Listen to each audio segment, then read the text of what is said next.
172।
ख्रिस्त में प्यारे माता पिता, भाइयों एवं बहनों, मैं आप सभी का इस पवित्र घड़ी में प्रभु की उपस्थिति में समय व्यतीत करने के लिए, प्रभु के प्यार का अनुभव करने के लिए, एक दूसरे के लिए प्रार्थना करने के लिए हार्दिक स्वागत करता हूँ। हम सभी प्रभु की उपस्थिति में कुछ समय बिताने के लिए प्रभु के पास आए हैं। परम प्रसाद में उपस्थित प्रभु हम प्रत्येक को अपने पास बुलाते हैं। वे हमेशा हमसे कहते हैं, थके मांदे और बोझ से दबे हुए लोगों, तुम सब के सब मेरे पास आओ, मैं तुम्हें विश्राम दूंगा। हम सब प्रभु के आश्रय में रहते हैं। प्रभु हम सब के लिए सर्वशक्तिमान है। वह हमें अपनी छत्र छाया में सुरक्षित रखता है। प्रभु ही हमारी शरण है, वह हमारा गढ़ है। हम ईश्वर पर भरोसा करें, क्योंकि वह हमें सभी प्रकार की बुराई और खतरों से बचाता है। वह हमारी रक्षा करता है। वह हमें घातक बीमारी महामारी में हमारी रक्षा करता है। उनके चरणों तले हमारे लिए शरण स्थान मिलता है। वह सत्य प्रतिज्ञ ईश्वर हमारे लिए अपनी सत्य प्रतिज्ञता पूरी करता है। यदि प्रभु हमारे साथ हैं तो कौन हमारे विरुद्ध होगा। आतंक के भय से, महामारी से प्रभु हमारी रक्षा करता है। हमारी विपत्ति के समय प्रभु अपने दूतों को आदेश देता है और वे हमारी रक्षा करते हैं।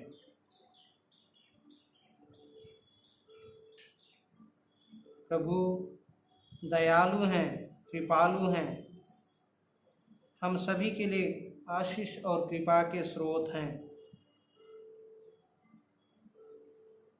प्रभु हमें सभी प्रकार की विपत्ति से बचाकर दीर्घायु प्रदान करते हैं। कितना महान है ईश्वर और कितने सौभाग्यशाली हैं धर्मी जो उस महान ईश्वर का गुणगान करते हैं।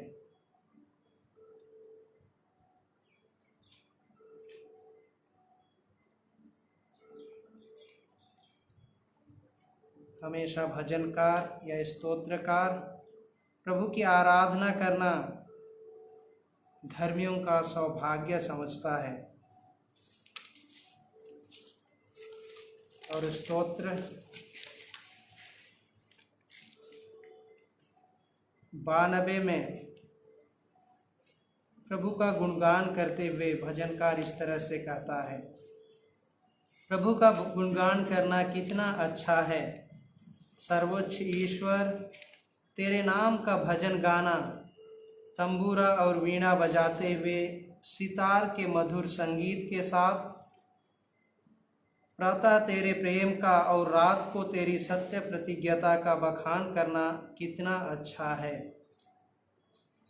प्रभु तेरे कार्य मुझे आनंदित करते हैं। तेरी सृष्टि देखकर मैं उल्लसित होकर कहता हूँ, प्रभु तेरे कार्य कितने महान हैं, तेरी योजनाएं कितनी गूढ़ हैं। अविवेकी मनुष्य यह नहीं जानता, मूर्ख यह नहीं समझता। विधर्मी भले ही घास की तरह बढ़ते हों, सब दुष्ट भले ही फलते फूलते हों, किंतु वे सदा सर्वदा के लिए नष्ट किए जाएंगे। जबकि तू प्रभु सदा सर्वदा स्वर्ग में विराजमान रहता है। प्रभु निश्चय ही शत्रुओं का विनाश होगा और सब कुकर्मी तितर बितर हो जाएंगे। तूने मुझे जंगली भैंसे जैसा बल प्रदान किया है। मैं उत्तम तेल से नहाता हूँ। मेरी आँख ने अपने शत्रुओं की पराजय देखी है।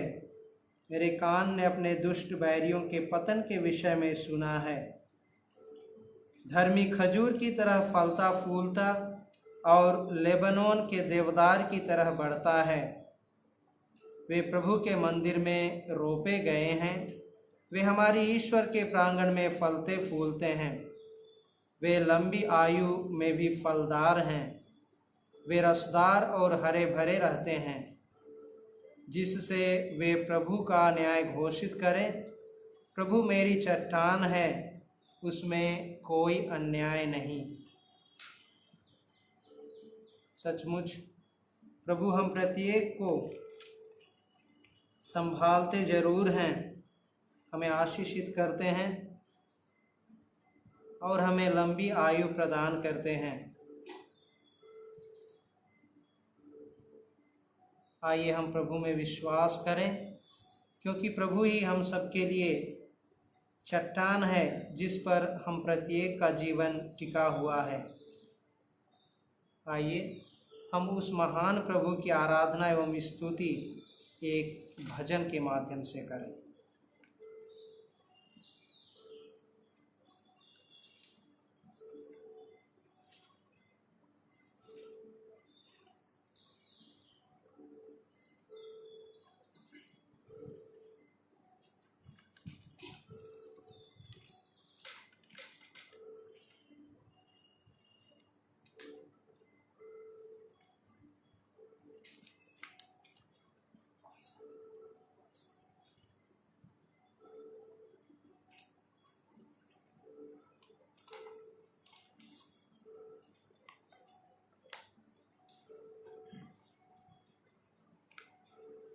गीत क्रमांक T42, पेज नंबर 382।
आइए हम छोटी छोटी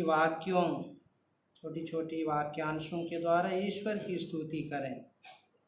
हम सभी का जवाब होगा, हम तेरी स्तुति करते हैं, हम तेरी स्तुति करते हैं। इस सुंदर जीवन के लिए हम तेरी स्तुति करते हैं। जीवन में प्राप्त सभी कृपादानों के लिए हम तेरी स्तुति करते हैं। जीवन में प्राप्त सभी सफलता के लिए हम तेरी स्तुति करते हैं। सुंदर स्वास्थ्य के लिए हम तेरी स्तुति करते हैं। पवित्र वचन में तेरी उपस्थिति के लिए हम तेरी स्तुति करते हैं। तेरे परम पावन शरीर और रक्त के लिए हम तेरी स्तुति करते हैं। सभी संस्कारों के लिए हम तेरी स्तुति करते हैं। सत्य के मार्ग पर तेरे मार्गदर्शन के लिए हम तेरी स्तुति करते हैं। माता पिता भाई बहन और रिश्तेदारों के लिए हम तेरी स्तुति करते हैं।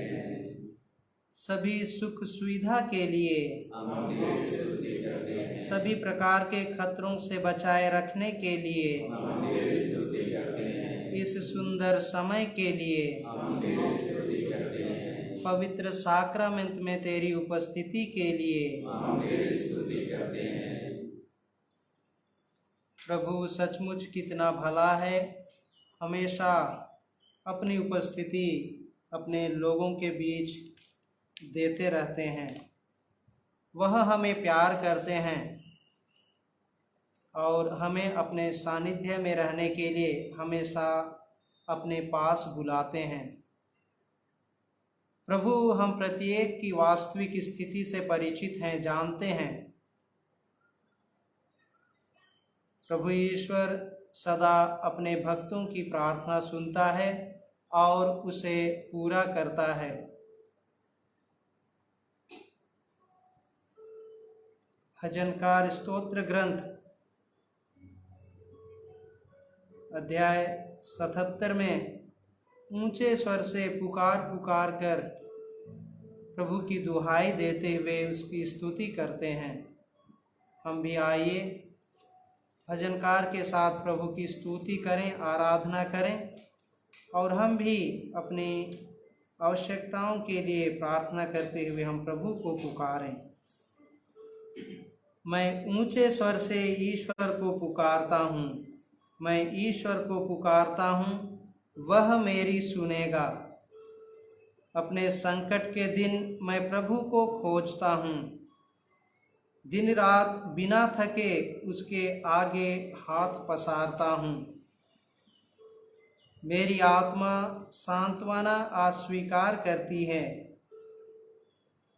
मैं ईश्वर को याद करते हुए विलाप करता हूँ। मनन करते करते मेरी आत्मा शिथिल हो जाती है।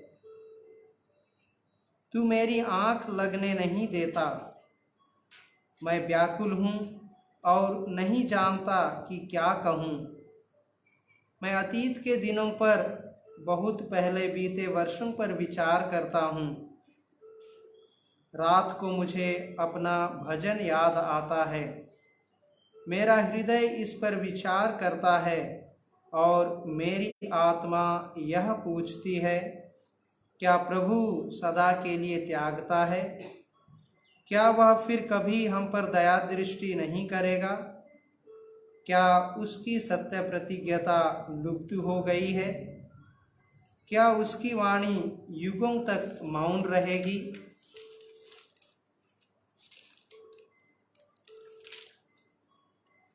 क्या प्रभु दया करना भूल गया है? क्या उसने क्रुद्ध होकर अपना हृदय का द्वार बंद किया है? मैं कहता हूँ, मेरी यंत्रणा का कारण यह है कि सर्वोच्च प्रभु ने अपना दाहिना हाथ खींच लिया। मैं प्रभु के महान कार्य याद करता हूँ, प्राचीन काल में उसके लिए किए हुए चमत्कार। मैं तेरे सभी कार्यों पर विचार करता हूँ, तेरे अपूर्व कार्यों का मनन करता हूँ। ईश्वर, तेरा मार्ग पवित्र है। कौन देवता हमारे ईश्वर के जैसा महान है? तू वह ईश्वर है जो चमत्कार दिखाता है। तूने राष्ट्रों में अपना सामर्थ्य प्रदर्शित किया। तूने अपना बाहुबल से अपनी प्रजा का, याकूब और यूसुफ के पुत्रों का उद्धार किया।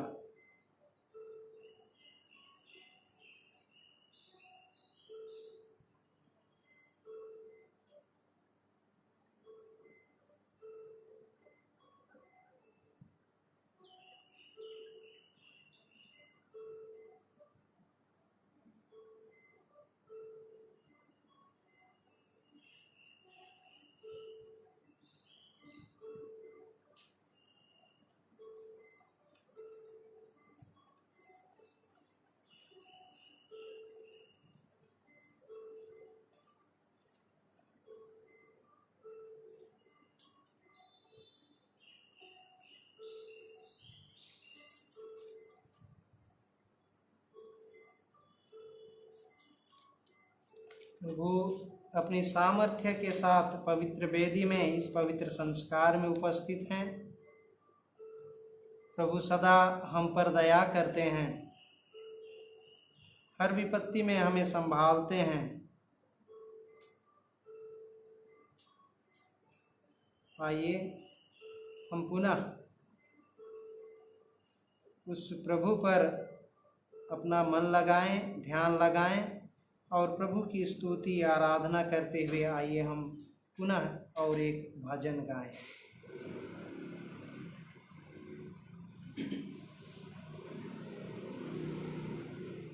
गीत क्रमांक C40, पेज नंबर 91।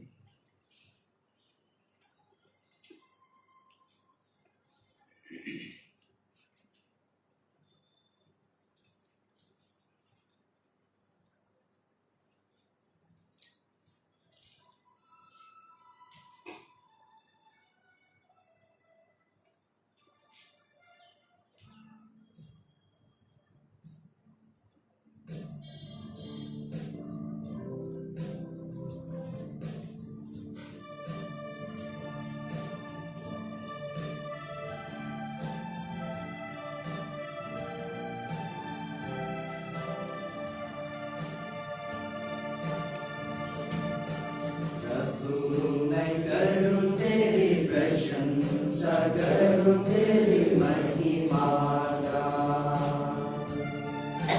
प्रभु मैं करूं तेरी प्रशंसा, करूं तेरी महिमा का। प्रभु तू मेरी आशा है, तू ही मेरा भरोसा है। प्रभु तू मेरी आशा है, तू ही मेरा भरोसा है। प्रभु मैं करूं तेरी प्रशंसा, करूं तेरी महिमा का। प्रभु मैं करूं तेरी प्रशंसा, करूं तेरी महिमा का। प्रभु तू मेरा जीवन है, तू ही मेरा आधार है।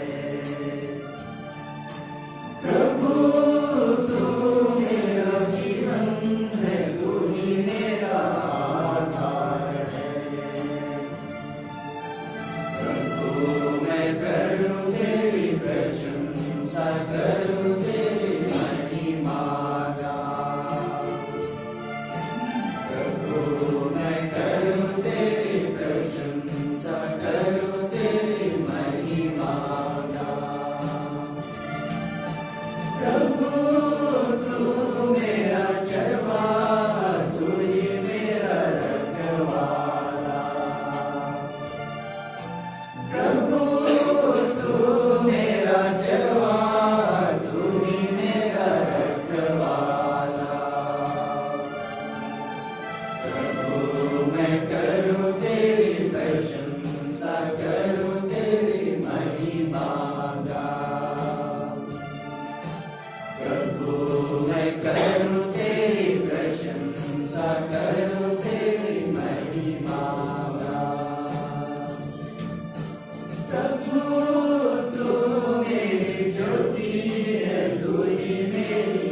मैं करूं तेरी प्रशंसा, करूं तेरी महिमा का।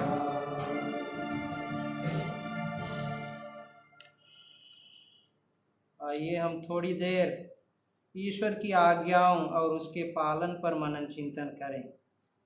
आज्ञा पालन पवित्रता और धार्मिकता के मार्ग में आगे बढ़ने की सीढ़ी है। आज्ञा पालन ना करने के कारण आदम और हेवा ईश्वरीय कृपा से वंचित रहे और आज्ञा पालन के कारण मसीह में हमें जीवन मिला है, कृपाएं प्राप्त हुई हैं। आज्ञा पालन बहुत ही कठिन हो सकता है और यह व्यक्तिगत निर्णय की मांग करता है।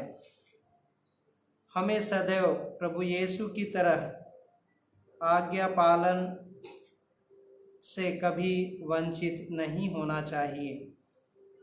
आज्ञा पालन हमें नम्र बनाता है, हमें पूर्णतः बदल देता है, हमें कृपाएं प्रदान करता है। आज्ञा पालन के द्वारा पवित्र बाइबल में नबी मूसा से लेकर के अन्य नबी सभी धार्मिक माने गए। आइए हम पवित्र बाइबल के कुछ विशेष वाक्यांशों पर चिंतन करें जो आज्ञा पालन पर आधारित हैं। माता मरियम हमारी मध्यस्थ हैं। काना के विवाह भोज में माता मरियम मध्यस्थ बनती है। वह स्थिति को समझ लेती है और जानती है कि अपने पुत्र के लिए यह संभव है, वह कुछ कर सकते हैं, इसलिए लोगों को सचेत करती है और सभी सेवकों को आज्ञा पालन का पाठ पढ़ाती है। यूहन्ना रचित सुसमाचार अध्याय 2 वाक्यांश 5 में हम पढ़ते हैं, उनकी माता ने सेवकों से कहा, वे तुम लोगों से जो कुछ कहें वही करना। माता मरियम का कथन स्पष्ट था कि जरूर ईसा सेवकों को आदेश देंगे। और इसके बाद यूहन्ना रचित सुसमाचार अध्याय 2 वाक्यांश 7 में हम पढ़ते हैं, ईसा ने अपने सेवकों से कहा, मटकों में पानी भर दो। सेवकों ने उन्हें लबालब भर दिया। जब हम ईश्वर की आज्ञाओं को सुनते हैं और उसका पालन करते हैं तो ईश्वर हमारी मदद करते हैं। कठिन समय में ईश्वर हमारी आवश्यकताओं को पूरा करते हैं। संत योहन के सुसमाचार अध्याय 14 वाक्यांश 15 में लिखा है, यदि तुम मुझे प्यार करोगे तो मेरी आज्ञाओं का पालन करोगे। प्यार और आज्ञा पालन एक दूसरे के पूरक हैं। ईश्वर ने संसार को इतना प्यार किया, इसका प्रमाण यह है कि उसने अपने इकलौते पुत्र को इस संसार के लिए दे दिया, जिससे जो उसमें विश्वास करें उसका सर्वनाश ना हो बल्कि अनंत जीवन प्राप्त करें। बदले में अपने प्रेम का प्रमाण देने के लिए हमें ईश्वरीय नियमों का पालन करना है। प्रभु यीशु हमारे खातिर क्रूस पर अपने आप को अर्पित कर दिए, अतः हमें भी उनके प्रति प्रेम का प्रमाण स्वरूप आज्ञाओं का पालन करना चाहिए। उनकी आज्ञा है कि हम ईश्वर को प्यार करें और एक दूसरे को प्यार करें। मत्ती के सुसमाचार अध्याय 7 वाक्यांश 21 से 23 में लिखा है, जो लोग मुझे प्रभु प्रभु कहकर पुकारते हैं उनमें से सबके सब स्वर्ग राज्य में प्रवेश नहीं करेंगे। जो मेरे स्वर्गिक पिता की इच्छा पूरी करता है वही स्वर्ग राज्य में प्रवेश करेगा। उस दिन बहुत से लोग मुझसे कहेंगे, प्रभु क्या हमने आपका नाम लेकर भविष्यवाणी नहीं की, आपका नाम लेकर अबदूतों को नहीं निकाला, आपका नाम लेकर बहुत से चमत्कार नहीं दिखाए? तब मैं उन्हें साफ साफ बता दूंगा, मैंने तुम लोगों को कभी नहीं जाना, कुकर्मियों, मुझसे दूर हटो। हम प्रत्येक के लिए स्वर्गिक पिता की इच्छा क्या है? ईश्वर ने तो अपने पुत्र को हमें प्रदान किया है। वही ईश्वर अपने पुत्र के द्वारा हमसे बातें करता है। पुत्र के द्वारा ही हमारी वास्तविक स्थिति को जानते हैं। प्रभु यीशु के यरदन नदी में बपतिस्मा के समय ईश्वर ने यीशु को पुत्र के रूप में संबोधित किया। उसने कहा, यह मेरा प्रिय पुत्र है, इसकी सुनो। ईश्वर की इच्छा है कि हम उस यीशु को ईश्वर के पुत्र स्वीकार करें और उसकी सुने। प्रभु की शिक्षा का सार है प्रेम। प्रभु हमें आज्ञा देते हैं कि हम एक दूसरे को प्यार करें। ईश्वर के प्रति प्रेम और पड़ोसी के प्रति प्रेम हमें सच्ची खुशी प्रदान करता है। नबी एजेकियल के ग्रंथ अध्याय 36 पद संख्या 26 और 27 में हम पढ़ते हैं, मैं तुम लोगों को एक नया हृदय दूंगा और तुम में एक नया आत्मा रख दूंगा। मैं तुम्हारे शरीर से पत्थर का हृदय निकालकर तुम लोगों को रक्त मांस का हृदय प्रदान करूंगा।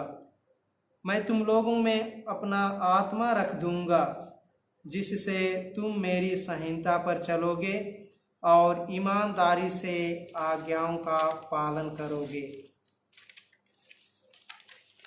आदिकाल से ही मानव के लिए ईश्वर की योजना जीवन प्रदान करने की थी। यदि तुम आज्ञाओं का पालन करोगे तो सदा जीवित रहोगे। यही निमंत्रण हम प्रत्येक के लिए प्रभु देते हैं। पाप से जकड़े मानव के उत्थान की बात ईश्वर नबी एजेकियल के माध्यम से करते हैं। मैं तुम लोगों को एक नया हृदय दूंगा और तुम में एक नया आत्मा रख दूंगा। हम प्रत्येक के जीवन में परीक्षाएं आती हैं। इब्राहिम के जीवन में भी परीक्षाएं आई, फिर भी इब्राहिम धार्मिकता के मार्ग से कभी विचलित नहीं हुआ। वे हम सभी के लिए विश्वास के पिता बन गए और अंत में ईश्वर ने उसे आशीर्वाद दिया। ईश्वर ने इब्राहिम से कहा, तुमने मेरी आज्ञा का पालन किया है, इसलिए तुम्हारे वंश के द्वारा पृथ्वी के सभी राष्ट्रों का कल्याण होगा। मरुभूमि में भी मूसा के नेतृत्व में इस्राएलियों का जीवन चुनौतीपूर्ण था। इस्राएलियों ने ईश्वर और मूसा के विरुद्ध भुनभुनाने लगे थे। उनको भी ईश्वर आज्ञा पालन के लिए ललकारते हैं। निर्गमन ग्रंथ अध्याय 19 वाक्यांश 5 में हम पढ़ते हैं, यदि तुम मेरी बात मानोगे और मेरे विधान के अनुसार चलोगे तो तुम सब राष्ट्रों में से मेरी अपनी प्रजा बन जाओगे, क्योंकि समस्त पृथ्वी मेरी है। नए व्यवस्थान में ईश्वर का वचन सुनने वालों को धन्य कहा गया है। प्रभु यीशु के वचन के पालन पर जोर देते हुए प्रभु यीशु कहते हैं, वे कहीं अधिक धन्य हैं जो ईश्वर का वचन सुनते और उसका पालन करते हैं।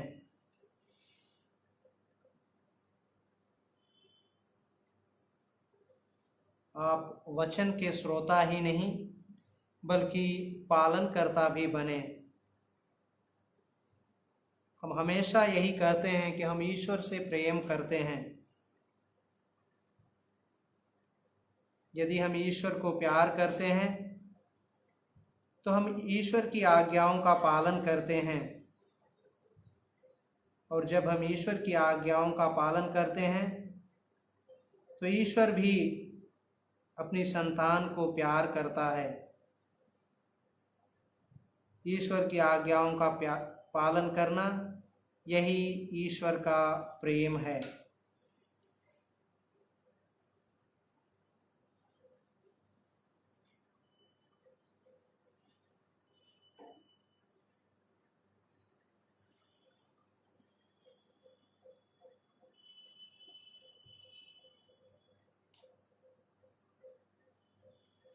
आइए हम ईश्वर को और उसकी आज्ञा को हम अपने जीवन में प्रथम स्थान दें। जिस तरह एक ही मनुष्य के आज्ञा भंग के कारण सब पापी ठहराए गए, उसी तरह एक ही मनुष्य के आज्ञा पालन के कारण सब पाप मुक्त ठहराए जाएंगे।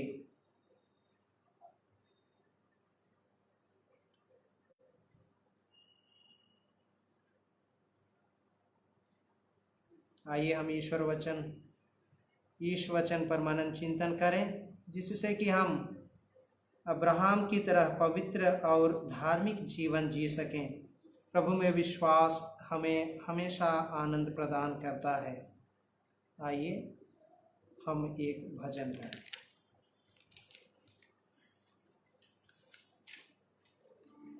गीत क्रमांक J17, पेज नंबर 268।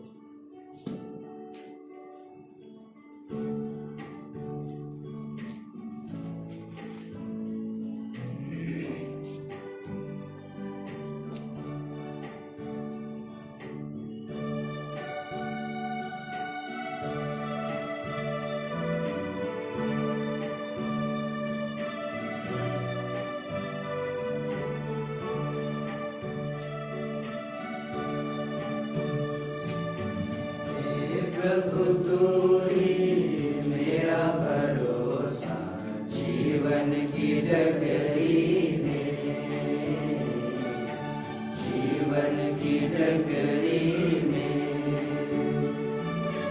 हे प्रभु तू ही मेरा सहारा जीवन की डगरी में, जीवन की डगरी में। जीवन की डगरी में कांटों का डर है प्रभु, जीवन की डगरी में कांटों का डर है प्रभु। हे प्रभु तू ही मेरा भरोसा जीवन की डगरी, जीवन की डगरी में। हे प्रभु तू ही मेरा सहारा जीवन की डगरी में, जीवन की डगरी में। जीवन की डगरी में भूखा प्यासा जीवन की डगरी में, भूखा प्यासा हूँ प्रभु। हे प्रभु तू ही मेरा भरोसा जीवन की डगरी में, जीवन की डगरी में। हे प्रभु तू ही मेरा सहारा जीवन की डगरी में, जीवन की डगरी में। जीवन की डगरी में आंधी तूफान है प्रभु, जीवन की डगरी में आंधी तूफान है प्रभु। हे प्रभु तू ही मेरा भरोसा जीवन की डगरी में, जीवन की डगरी में। हे प्रभु तू ही मेरा सहारा जीवन की डगरी में, जीवन की डगरी में।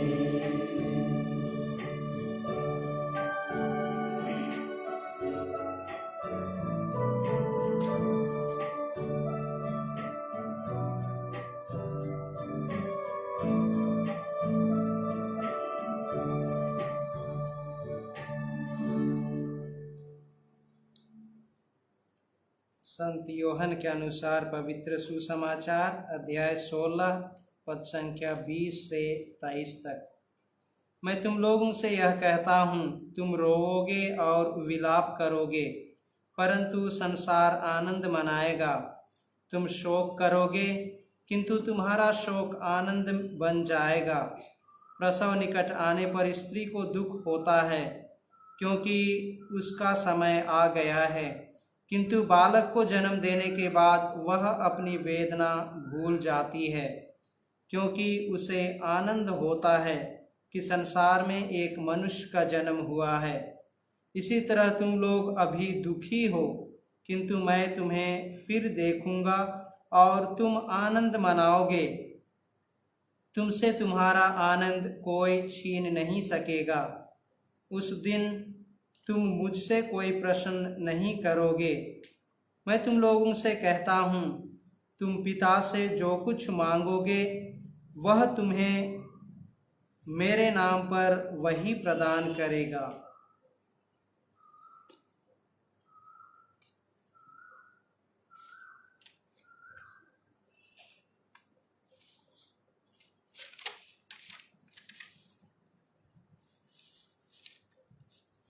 ख्रिस्त में प्यारे माता पिता, भाइयों एवं बहनों, आइए हम कुछ समय अपने जीवन के कठिन पलों को याद करें। और वह कठिन समय हो सकता है बीमारी, चुनौतियां, समय और धन की बर्बादी, प्रियजनों का निधन, जीवन में असफलता, अन्य लोगों के द्वारा अमानवीय व्यवहार, दुर्घटना, आपस में नासमझी और भी कई तरह से कठिन पलों का सामना करना हमें पड़ा होगा। इन कठिन समय में हमने कैसा अनुभव किया? हमें क्रोध आया होगा, हम डरे सहमे होंगे, हमें नाराजगी देखने को मिला, हम अकेलापन का भी महसूस किए होंगे। प्रभु यीशु आज हम प्रत्येक से यही कहते हैं, तुम रोओगे और विलाप करोगे, किंतु तुम्हारा विलाप आनंद में बदल जाएगा। कठिन समय आनंद में बदल जाएगा।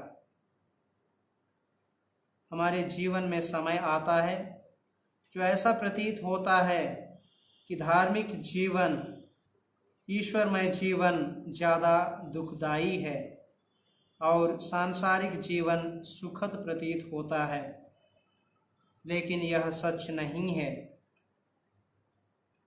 हर व्यक्ति के जीवन में दुख तकलीफ है। दुख दर्द ही, कठिन समय ही हमें सच्ची खुशी का एहसास दिलाता है। जिस तरह एक माँ बच्चे के जन्म के बाद अपना दुख भूल जाती है, उसी तरह से एक धर्मी के लिए स्वर्गिक पुरस्कार अनंत जीवन आनंद का कारण होता है। आइए जीवन के हर क्षण में प्रभु में विश्वास करें, प्रभु पर भरोसा रखें, प्रभु को जीवन के कठिन पल में, कठिन समय में ढूंढने का प्रयास करें, जिससे कि हम कठिन समय में भी विचलित ना हो, बल्कि प्रभु में उस आनंद का अनुभव कर सकें जिसकी प्रतिज्ञा प्रभु स्वयं करते हैं।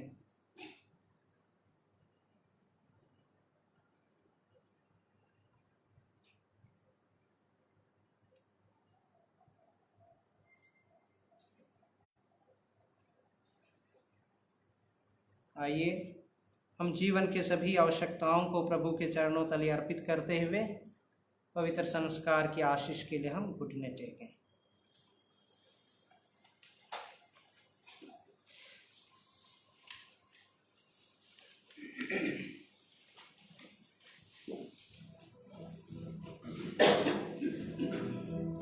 गीत क्रमांक S84।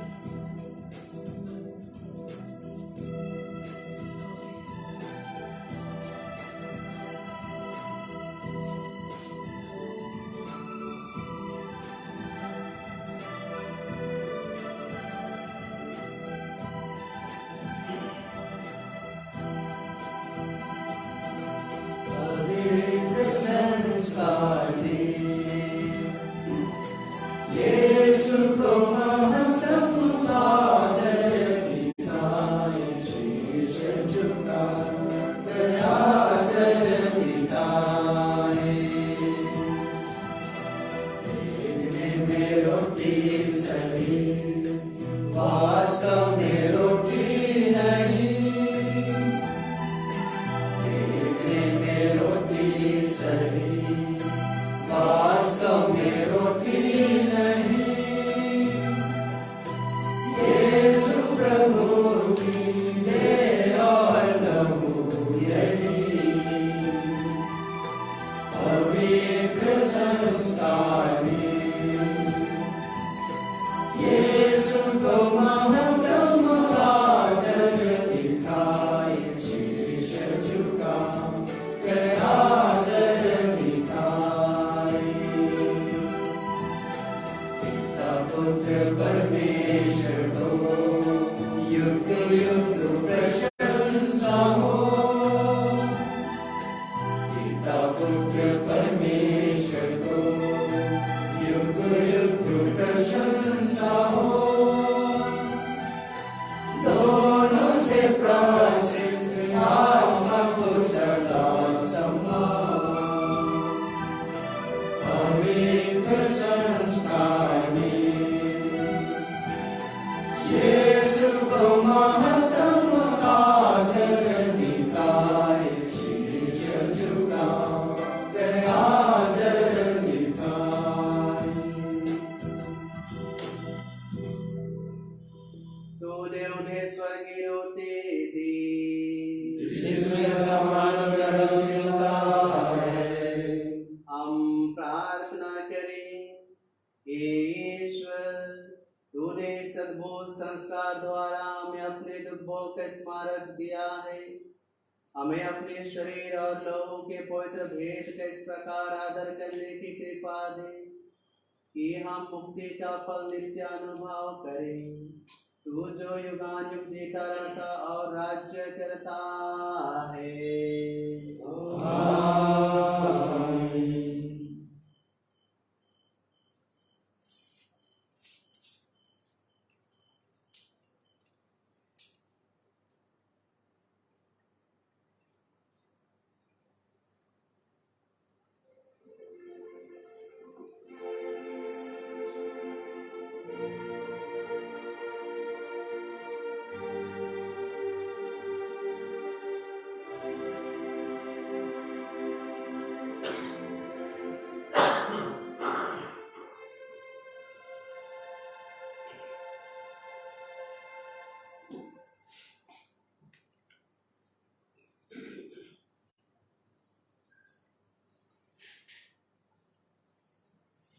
धन्य परमेश्वर, धन्य परमेश्वर, धन्य उसका पवित्र नाम, धन्य उसका पवित्र नाम, धन्य यीशु ख्रिस्त सच परमेश्वर सच मनुष्य, धन्य यीशु ख्रिस्त सच परमेश्वर सच मनुष्य, धन्य यीशु का नाम, धन्य यीशु का नाम, धन्य उसका अति पवित्र हृदय, धन्य उसका अति पवित्र हृदय, धन्य उसका परम मूल्यवान रक्त, धन्य उसका परम मूल्यवान रक्त, धन्य परम पवित्र संस्कार में यीशु, धन्य परम पवित्र संस्कार में यीशु, धन्य पवित्र आत्मा हमारे सहायक, धन्य पवित्र आत्मा हमारे सहायक, धन्य अति पवित्र मरियम परमेश्वर की माँ, धन्य अति पवित्र मरियम परमेश्वर की माँ, धन्य उसका पवित्र और निष्कलंक गर्भागमन, धन्य उसका पवित्र निष्कलंक गर्भागमन, धन्य उसका प्रतापी युद्ध ग्रहण,